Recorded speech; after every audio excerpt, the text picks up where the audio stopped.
Good morning to all of you. मैं doctor G C. Bhardwaj, government Laxmaneshwar college Kharod, department of sociology, आज आप लोगों के बीच ऑनलाइन लेक्चर के लिए उपस्थित हूँ। मैंने ये टॉपिक बीए सेकंड ईयर के छात्र छात्राओं के लिए और एमए फाइनल के छात्र छात्राओं के लिए चुना है। तो आइए लॉकडाउन का प्रयोग करते हुए घर में रहिए, सुरक्षित रहिए और लॉकडाउन का पालन करते हुए कुछ नई चीज़ें सीखिए। मेरा ये आज का टॉपिक है पैरोल। सबसे पहले पैरोल के अर्थ, परिभाषा, लाभ हानि को रेखांकित करने के पहले मैं बतला दूं कि पैरोल शब्द को हिंदी में कहा जाता है कारावास। मतलब कारावास से अवकाश देने का एक पीरियड। अपराधियों के लिए रियायत का एक बहुत ही खूबसूरत समय होता है और अधिकांश छात्र छात्राएं कारावास और कारावास यहीं पर कंफ्यूज हो जाते हैं। कुछ अपराध शास्त्रियों का मत है कि अपराध जन्मजात प्रवृत्ति है, इसलिए न रहे बांस न बजे बांसुरी। अपराधियों का यदि बंध्याकरण कर दिया जाए तो अपराध या अपराधी प्रवृत्तियों में ऑटोमेटिक सुधार हो जाएगा।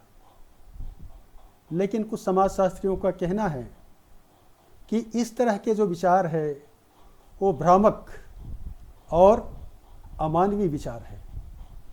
कुछ समाजशास्त्रियों ने कहा है कि अपराध या अपराधी प्रवृत्ति जन्मजात नहीं है, यह किसी परिस्थिति का कारण और परिणाम है जो किसी व्यक्ति को अपराध या अपराधी घटनाओं के लिए अग्रसर करती है। इसलिए कुछ समाजशास्त्रियों ने कहा है कि अपराधी जन्म नहीं लेते, अपराधी बनते हैं। इसलिए हमको अपराध से घृणा करना चाहिए, अपराधियों से नहीं। हर व्यक्ति को अपने जीवन काल में कुछ न कुछ सुधार करने का एक मौका देना चाहिए। इसी सुधारात्मक दृष्टिकोण को ध्यान में रखते हुए भारत सरकार और विदेश के अन्य संस्थाओं ने सुधारवादी दृष्टिकोण का अभ्युदय किया।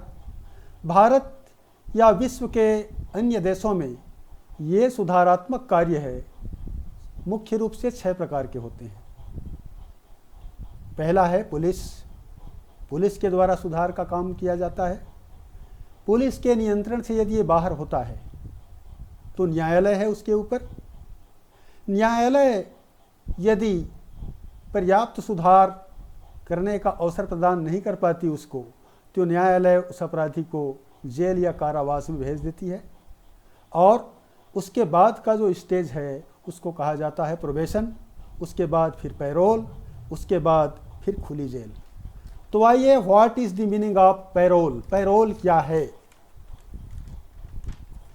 पैरोल के संबंध में मैं एक चीज बतला दूं आपको कि पैरोल या कारावास शब्द अपराधी के पुनर्वास की एक व्यवस्था है या एक ऐसी पद्धति है जो अपराधी को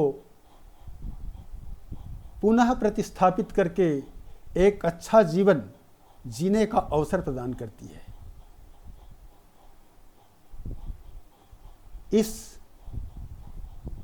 पैरोल में अपराधी के लिए एक बात जरूरी है कि वो न्यायालय से उसकी सज़ा तय हो जाती है और सज़ा तय होने के बाद वह अपनी सज़ा का कुछ भाग जेल या कारावास में काट चुका होता है।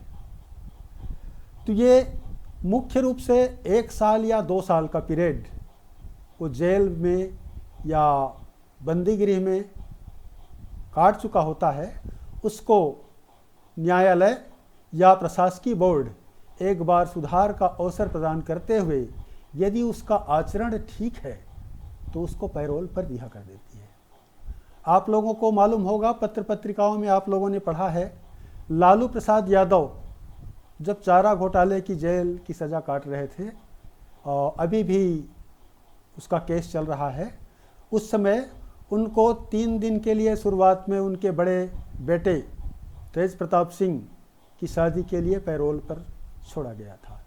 इसी प्रकार संजय दत्त जब टाडा कानून की हिरासत में जेल में बंद थे तो भी उनको पैरोल पर छोड़ा गया था। जहाँ तक मेरी जानकारी है, लालू प्रसाद यादव और संजय दत्त को 3 बार उस पीरियड में पैरोल मिला था। तो आइए इसके अर्थ परिभाषा क्या है देखते हैं। तो इलियट के अनुसार पैरोल अपराधी के जेल या सुधारालय से उसकी समयावधि के पूर्व मुक्ति को कहते हैं। ऐसा पैरोल अधिकारी के सिफारिश पर किया जाता है। इसी परिभाषाओं को दृष्टिगत गार्डिनो ने कहा है कि पैरोल व्यक्तियों की एक सशर्त रिहाई की एक पद्धति है जो दंड या सुधार संस्थाओं द्वारा रखे जाते हैं और न्यायालय प्रदत्त दंड के कुछ भाग को भुगत चुका होता है। सदरलैंड के अनुसार किसी दंड अथवा सुधार संस्था किसी अपराधी जिसने अपनी अपराध की कुछ सज़ा जेल या बंदी गृह में काट चुका हो, उसको उनके अच्छे आचरण बनाए रखने के कारण सशर्त रिहा कर दिया जाता है ताकि वह भविष्य में इस प्रकार की कोई अपराध या आपराधिक घटनाओं की ओर अग्रसर न हो। इन्हीं अर्थ परिभाषाओं के आधार पर समाजशास्त्रियों ने इनके कुछ लक्षण या विशेषताओं को इस प्रकार रेखांकित किया है। फर्स्ट इसकी जो विशेषता है वह यह है कि यह एक सुधार की विधि है। अपराध शास्त्रियों का कहना है कि अपराध से घृणा करो, अपराधियों से नहीं, क्योंकि अपराधी प्रवृत्ति कोई सामाजिक परिस्थिति का कारण और परिणाम होता है। इसलिए यह एक सुधार की एक पद्धति है जो एक पैरोली को एक निश्चित समय बाद प्रदान किया जाता है। दूसरा, अपराधी अपने अपराध की सज़ा का कुछ भाग जेल में काट चुका होता है। ऐसे लोगों को पैरोली कहते हैं और ऐसे लोगों को पैरोल पर छोड़ने का प्रावधान है। तीसरी इसकी जो विशेषता है, सज़ा अवधि में जो पैरोली है उसका व्यवहार अच्छा होना चाहिए ताकि पैरोल अधिकारी है या जो नॉमिनेटेड जो संस्था या बोर्ड है उनको पैरोल पर छोड़ने की सिफारिश कर सके। सशर्त पालन या रिहाई, उनको ऐसे ही नहीं छोड़ दिया जाता, उनको एक निश्चित नियम का पालन करना होता है। और अगला यह है आज्ञा पालन। यदि पैरोल अधिकारी के आज्ञा का पालन नहीं करता हो तो उनको वापस जेल भेजने का प्रावधान है।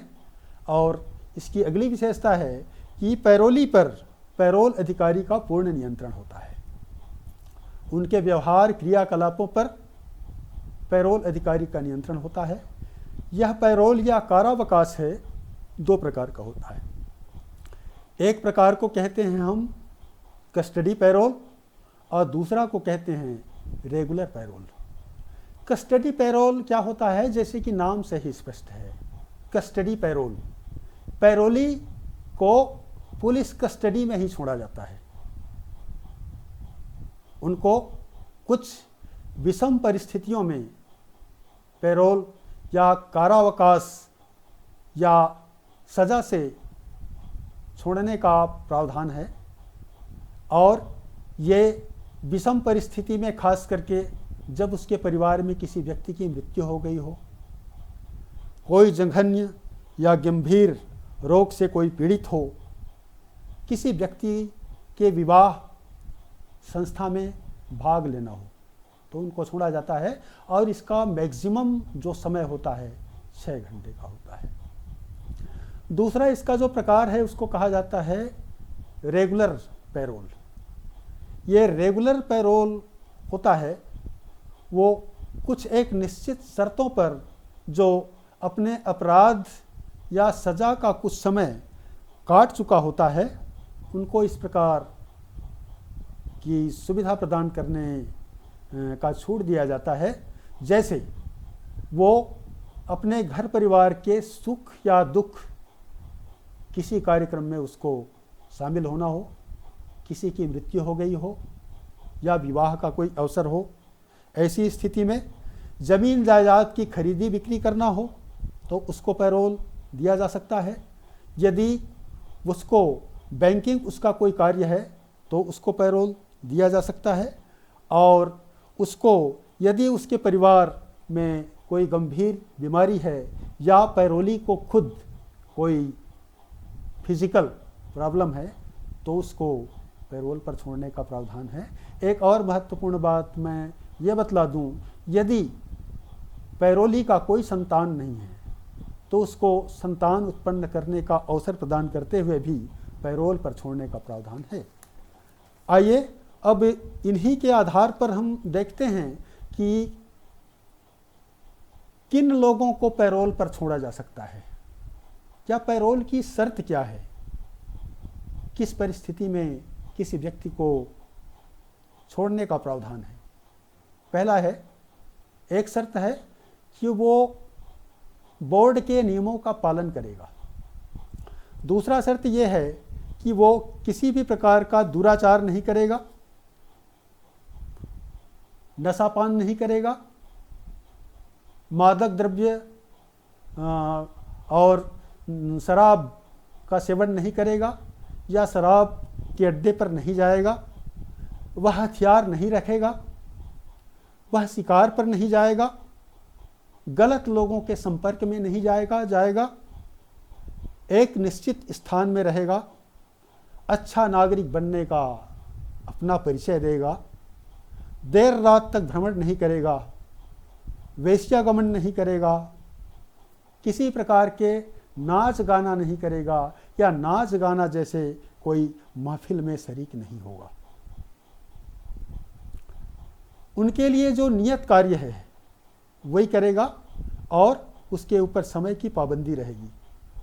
बिना इजाज़त शादी नहीं कर सकता, वो बिना अनुमति के अपना नौकरी भी नहीं बदल सकता, वो गाड़ी नहीं चला सकता, वो कर्ज नहीं ले सकता और हर समय अपने प्रगति का प्रतिवेदन पैरोल अधिकारी को देता रहेगा और वह आदेश मिलने पर पुनः जेल जाएगा। इन शर्तों के आधार पर किसी व्यक्ति को पैरोल पर रिहा करने का प्रावधान है। किन परिस्थितियों में उनको पैरोल पर छोड़ा नहीं जा सकता? यदि उसका व्यवहार अच्छा नहीं है, यदि उन्होंने बोर्ड के आदेशों का पालन नहीं किया है, इस परिस्थिति में भी उनको नहीं छोड़ा जा सकता कि एक बार जैसे उनको बलात्कार के केस पर पैरोल मिला है और उन्होंने उस दौरान किसी की हत्या कर दी हो, तो ऐसी स्थिति में उनको पैरोल पर छोड़ा नहीं जा सकता। उनके ऊपर यदि देशद्रोह का मुकदमा दायर है तो भी उनको पैरोल पर छोड़ा नहीं जा सकता। इसी प्रकार उन्होंने सरकार के सुरक्षा नियमों का यदि उन्होंने उल्लंघन किया है तो भी उनको पैरोल पर छोड़ा नहीं जा सकता। अब किन परिस्थिति में पैरोल पर उनको छोड़ा जा सकता है और किन परिस्थिति में उनको पैरोल पर नहीं छोड़ा जा सकता, इन बातों के पश्चात हम आगे बढ़ते हैं कि व्यक्ति को पैरोल के लिए क्या करना होता है। तो जो पैरोली है या जो सजायाफ्ता है, जिनको पैरोल चाहिए या कारावास से अवकाश जिनको चाहिए, वो सबसे पहले पैरोल अधिकारी को या जेल अधीक्षक को आवेदन करता है। यह जेल अधीक्षक के विवेक के ऊपर डिपेंड करता है कि उस आदमी को पैरोल दिया जाए या ना दिया जाए। यदि पैरोल अधिकारी या जेल अधिकारी उसका पैरोल रिफ्यूज़ कर देता है तो वह हाई कोर्ट में चैलेंज कर सकता है अपनी पैरोल के लिए। ये हाई कोर्ट के ऊपर डिपेंड करता है कि वह उनके जो केस है उनको अवलोकन करते हुए इसको पैरोल पर छोड़ने की इजाज़त देती है कि नहीं।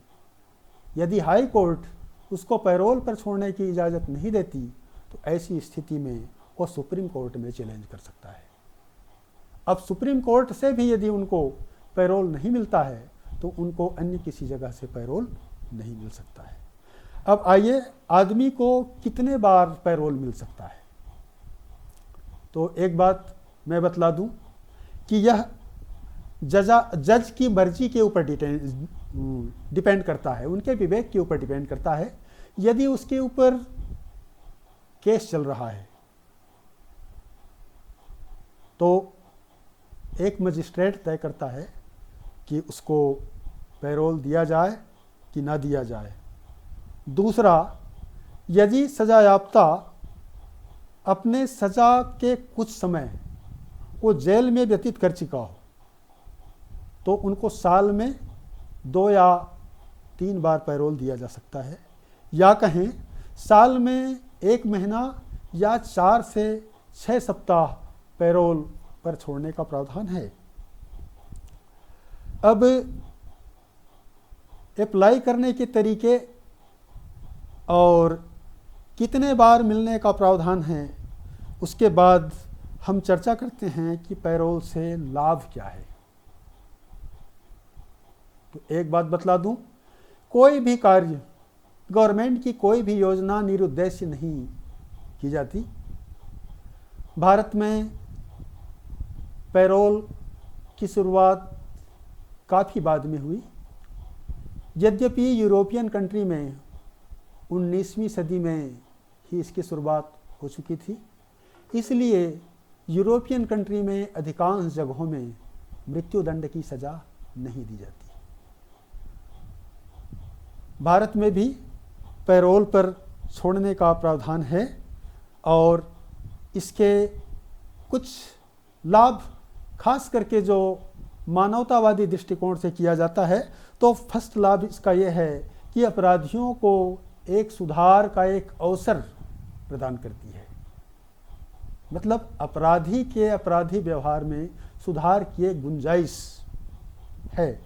दूसरा इसका लाभ यह है कि अपराधी को अच्छे व्यवहार की प्रेरणा मिलती है और उनके अच्छे व्यवहार के कारण ही उसको पैरोल पर छोड़ा जाता है। एक इसका और महत्वपूर्ण लाभ उसका ये है कि दूषित वातावरण से उसको छुटकारा मिल जाता है। जेल या बंदीगृह, जिसको काल कोठरी भी कहा जाता है, वहाँ का जो इन्वायरमेंट है बहुत अच्छा नहीं होता, तो इसलिए उसके आदत व्यवहार को ध्यान में रखते हुए उनको एक अच्छे इंसान बनने का एक अवसर प्रदान करती है।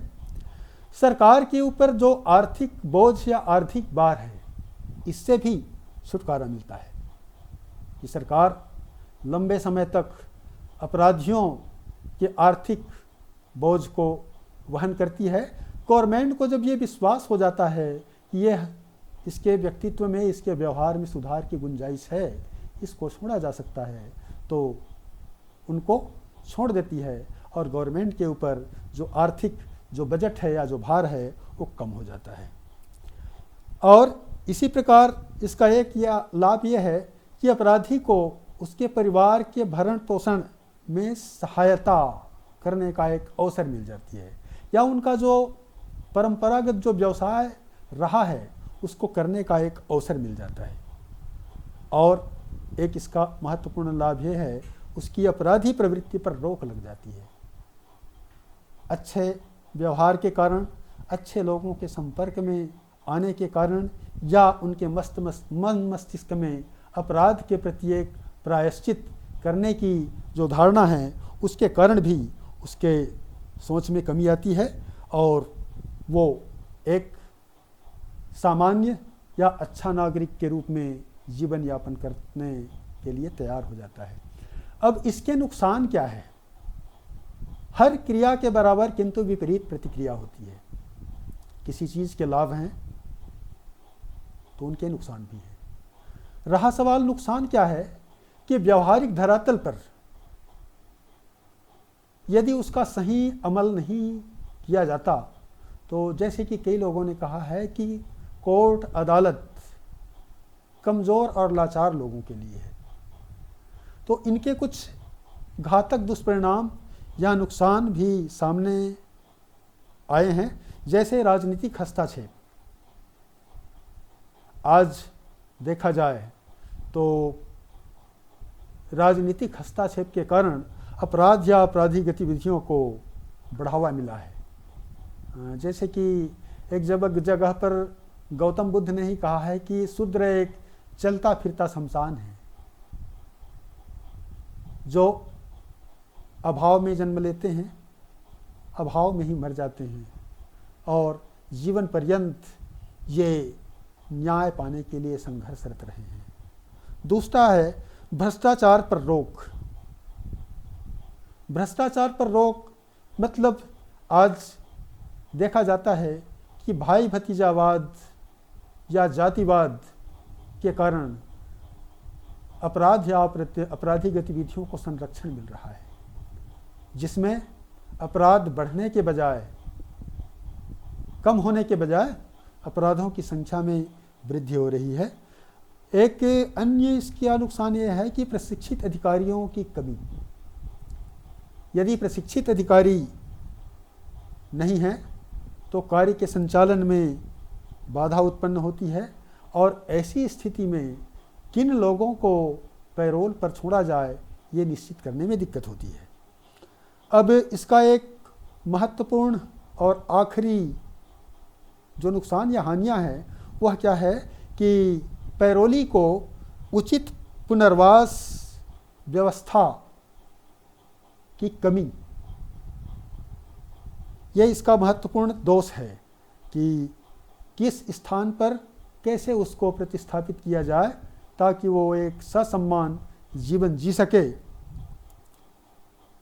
इसमें भाई भतीजावाद और राजनीतिक हस्तक्षेप आड़े आता है, जो पैरोल के महत्वपूर्ण नुकसान या दोष कही जा सकती है।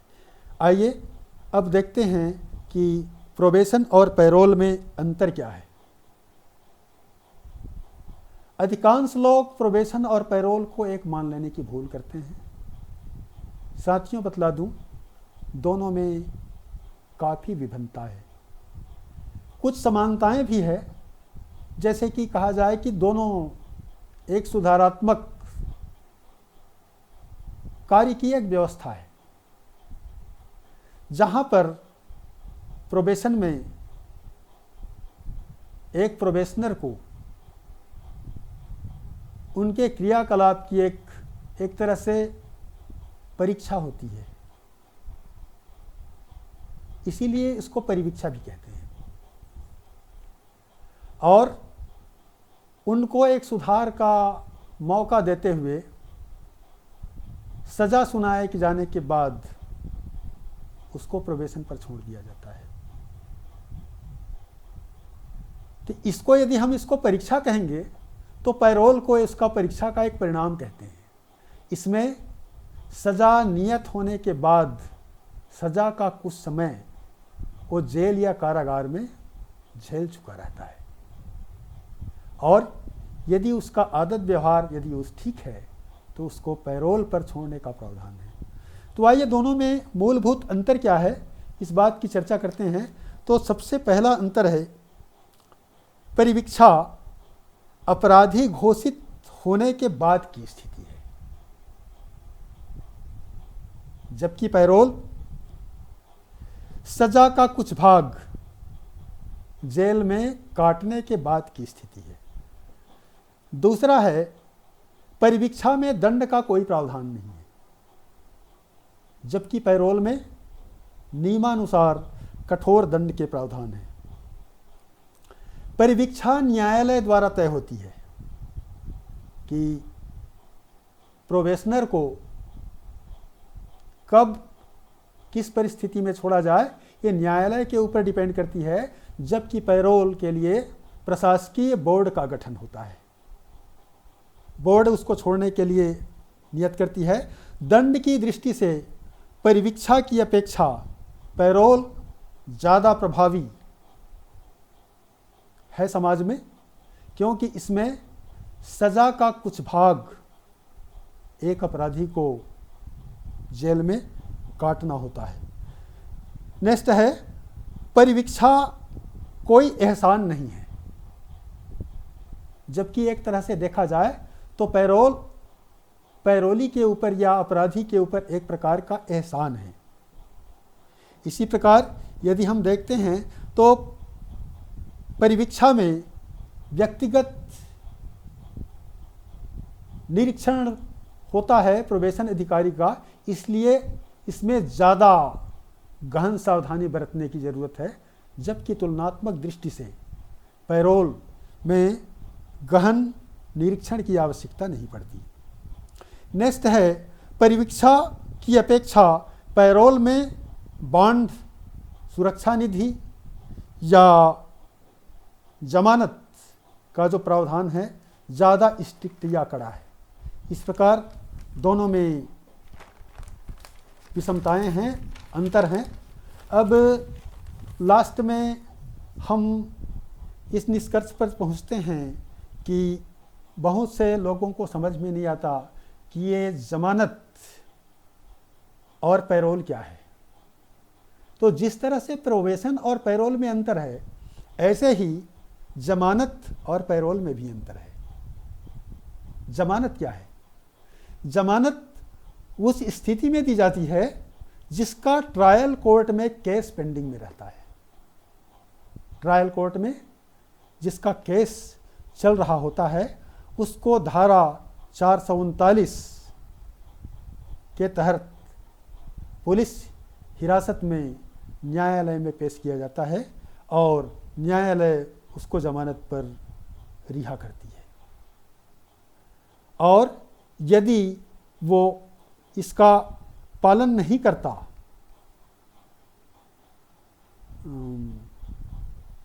तो उसको जेल भेजने का प्रावधान है।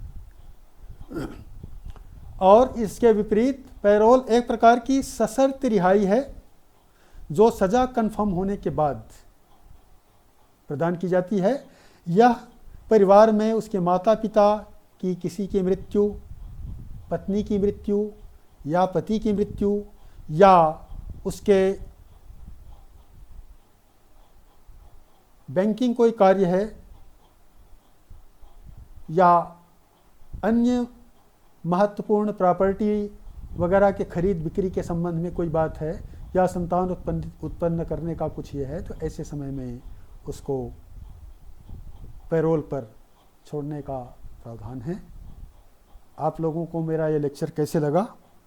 यदि अच्छा लगा तो आप लाइक कर सकते हैं, सुझाव कर सकते हैं, सब्सक्राइब कर सकते हैं और अपना सुझाव कमेंट में दे सकते हैं। कोई नेक्स्ट टॉपिक सजेस्ट कर सकते हैं। Thank you.